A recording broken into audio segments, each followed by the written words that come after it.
El clan del oso cavernario. Capítulo 1. La niña desnuda salió corriendo del cobertizo de cuero hacia la playa rocosa en el recodo del riachuelo. No se le ocurrió volver la vista atrás. Nada en su experiencia le daba razón alguna para poner en duda que el refugio y los que estaban dentro seguirían allí cuando regresara. Se echó al río chapoteando, y al alejarse de la orilla, que se hundía rápidamente, sintió como la arena y los guijarros se escapaban bajo sus pies. Se zambulló en el agua fría y salió nuevamente, escupiendo antes de dar unas brazadas firmes para alcanzar la escarpada orilla opuesta.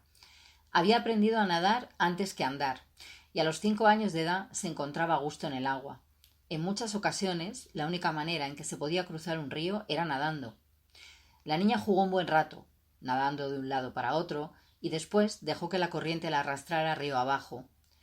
Cuando éste se ensanchó y empezó a hacer borbotones sobre las piedras, se puso en pie y regresó a la orilla, donde se dedicó a escoger piedrecillas. Acababa de colocar una en la cima de un montoncito formado por algunas especialmente bonitas, cuando la tierra empezó a temblar. La niña vio, sorprendida, que la piedrecita rodaba como por voluntad propia, y observó con espanto cómo las que formaban la pequeña pirámide temblaban y volvían al suelo. Solo entonces se dio cuenta de que también ella era sacudida, pero todavía experimentaba más sorpresa que aprensión. Echó una mirada en derredor, tratando de comprender por qué su universo se había alterado de manera incomprensible. Se suponía que la tierra no debía moverse. El riachuelo, que momentos antes corría suavemente, se había vuelto turbulento, con olas agitadas que salpicaban las orillas mientras su lecho se alzaba contra la corriente, sacando lodo del fondo. Los matorrales que crecían cerca de las orillas, río arriba, se estremecían animados por un movimiento invisible de sus raíces, y río abajo las rocas oscilaban, presas de una agitación insólita. Más allá, las majestuosas coníferas del bosque por el que pasaba el río se inclinaban de manera grotesca. Un pino gigantesco próximo a la orilla, con sus raíces al aire y debilitado por la corriente del arroyo, se inclinó hacia la orilla opuesta. Con un crujido se desplomó por encima de las aguas turbias y se quedó temblando sobre la tierra inestable. La niña dio un brinco al oír la caída del árbol. El estómago se le revolvió, y se le hizo un nudo cuando el temor cruzó por su mente. Trató de ponerse en pie, pero cayó de espaldas al perder el equilibrio por efecto del horrible balanceo. Lo intentó nuevamente. Consiguió enderezarse y se quedó en pie, insegura, sin atreverse a dar un paso. Al echar a andar hacia el cobertizo de cuero, un poco apartado del río, sintió un rumor sordo, que se convirtió en un estrepitoso rugido aterrador. Un olor repugnante a humedad surgió de una grieta que se abría en el suelo, como si fuera el aliento fétido que exhalaba por la mañana la tierra al bostezar. La niña miró sin comprender. La tierra, las piedras y los arbolillos que caían en la brecha, que seguía abriéndose mientras la corteza fría del planeta en fusión se resquebrajaba en sus convulsiones. El cobertizo, encaramado en la orilla más lejana del abismo, se inclinó a retirarse la mitad de la tierra firme que tenía debajo. El esbelto poste se balanceó como indeciso antes de desplomarse y desaparecer en el profundo orificio, llevándose su cubierta de cuero y todo su contenido. La niña tembló, horrorizada y con los ojos desorbitados, mientras las apestosas fauces abiertas se tragaban todo lo que había dado sentido y seguridad a los escasos años de su vida. ¡Madre! ¡Madre! Gritó cuando empezó a darse cuenta de lo que estaba sucediendo. No sabía si el grito que resonaba en sus oídos era el suyo en medio del rugido atronador de las rocas que se resquebrajaban. Se acercó gateando a la profunda grieta, pero la tierra se elevó y la derribó. Se aferró a la tierra, tratando de agarrarse a algo en aquel suelo oscilante y movedizo. Entonces la brecha se cerró, el rugido cesó y la tierra agitada se calmó. La que no se calmó fue la niña, tendida boca abajo sobre la tierra floja y húmeda, dominada por el paroxismo que acababa de sacudirla. Temblaba de miedo. Tenía sobradas razones para estar asustada. La niña se encontraba sola en medio de un desierto de estepas herbosas y florestas dispersas. Al norte, los glaciares cubrían el continente, empujando su frío por delante.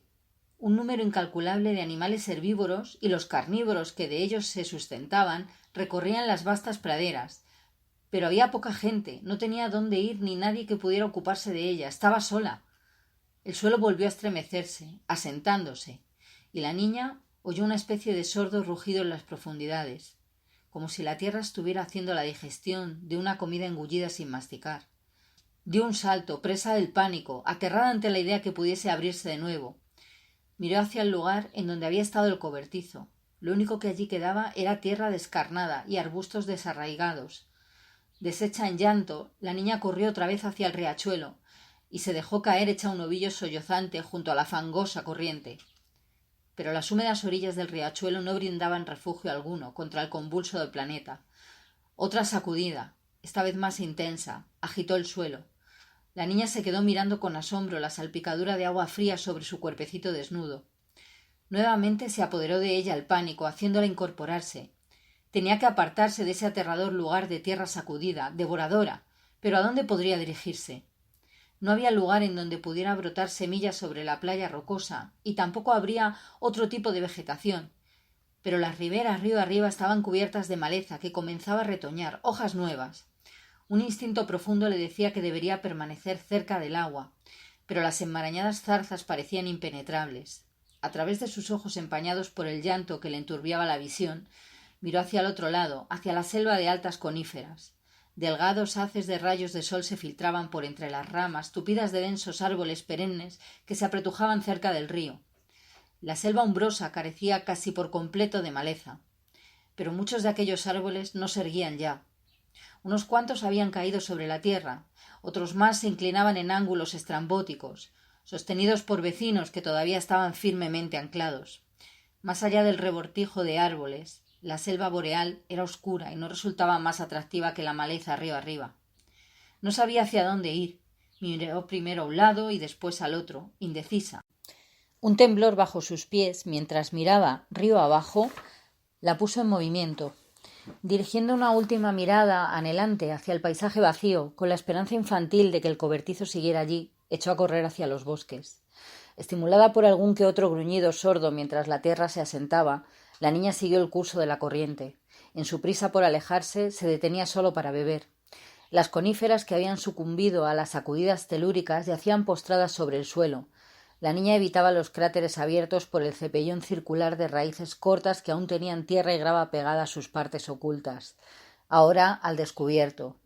Al atardecer comenzó a advertir menos evidencias de perturbación, menos árboles arrancados y menos rocas desplazadas, y el agua estaba más clara. Se detuvo cuando ya no pudo ver por dónde andaba, y se dejó caer, agotada, sobre la tierra del bosque. El ejercicio le había ayudado a conservar el calor mientras estuvo en movimiento, pero comenzó a tiritar bajo los efectos del aire frío de la noche. Se sumió en la espesa alfombra de agujas caídas de los árboles, se hizo un ovillo y se cubrió a puñados con ellas. Pero por cansada que estuviera, no logró conciliar el sueño, la asustada criaturita. Mientras había estado ocupada en rodear obstáculos para seguir el curso del río, había conseguido apartar de su mente el temor que ahora la abrumaba. Estaba tendida perfectamente inmóvil, con los ojos muy abiertos, observando cómo la oscuridad se espesaba y congelaba a su alrededor. Temía moverse, casi temía respirar. Nunca anteriormente se había encontrado sola de noche. Siempre había tenido cerca una hoguera para mantener a raya la oscuridad desconocida. Finalmente no pudo dominarse más y con un sollozo convulsivo desahogó su angustia. Su cuerpecito se sacudía al ritmo de sus sollozos y su hipo. Eso terminó por sosegarla y adormecerla. Un animalillo nocturno la olfateó con curiosidad amable sin que ella se diera cuenta. Despertó gritando. El planeta seguía inquieto, y lejanos ruidos que resonaban en las profundidades la devolvieron a su horror. En una espantosa pesadilla. Se puso en pie, quiso echar a correr, pero sus ojos no podían ver más estando abiertos que con los párpados cerrados. Al principio no pudo recordar dónde se encontraba. Su corazón palpitaba fuertemente. ¿Por qué no podía ver? ¿Dónde estaban los amorosos brazos que siempre habían estado allí para reconfortarla cuando despertaba de noche?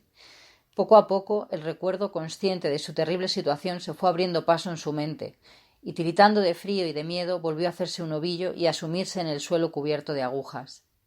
Los primeros pálidos rayos del alba la encontraron dormida. La luz del día llegó lentamente a la profundidad de la selva. Cuando despertó la niña, la mañana estaba ya muy avanzada, pero bajo aquella sombra espesa resultaba difícil advertirlo.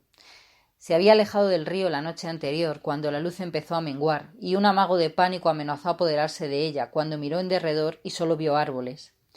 La sed le ayudó a reconocer el sonido del agua borboteante. Siguió el sonido y sintió un gran alivio al ver de nuevo el riachuelo. No estaba menos perdida junto al río que dentro de la selva, pero se sentía mejor al tener algo que seguir. Podría calmar su sed mientras estuviera cerca de él. El día anterior había sentido la satisfacción de tener agua corriente, pero no le servía de mucho para aplacar su hambre. Sabía que había raíces y vegetales que se podían comer, pero no sabía lo que era comestible. La primera hoja que probó era amarga y le lastimó la boca. La escupió y se enjuagó para quitar el mal sabor. Esa experiencia la hizo vacilar a la hora de probar otras. Bebió más agua, pues tenía la sensación pasajera de estar ahíta, y volvió a seguir a la orilla río abajo. Los profundos bosques la aterrorizaban y se mantuvo cerca del río mientras brilló el sol. Al caer la noche, abrió un hoyo en las agujas que cubrían el suelo y se acurrucó nuevamente en ellas para dormir. Su segunda noche de soledad no fue mejor que la primera. Juntamente con el hambre, un terror helado le contraía el estómago. Nunca había sentido semejante terror, ni tanta hambre. Nunca había estado tan sola. Su sensación de estar perdida era tan dolorosa que empezó a bloquear el recuerdo del terremoto y de su vida anterior a él. Y como el pensar en el futuro la ponía igualmente al borde del pánico, luchó por apartar también esos temores de su mente. No quería pensar en lo que pudiera suceder ni en quién podría encargarse de ella. Vivía solo para el momento presente, salvando el siguiente obstáculo, cruzando el siguiente afluente, trepando por encima del siguiente tronco caído. Seguir el río se convirtió en un fin en sí, no porque la fuerza la llevara a parte alguna, sino porque era lo único que le proporcionaba alguna orientación, algún propósito, algún motivo de acción. Era mejor que no hacer nada. Al cabo de cierto tiempo, el vacío de su estómago se convirtió en un dolor sordo que le nublaba la mente.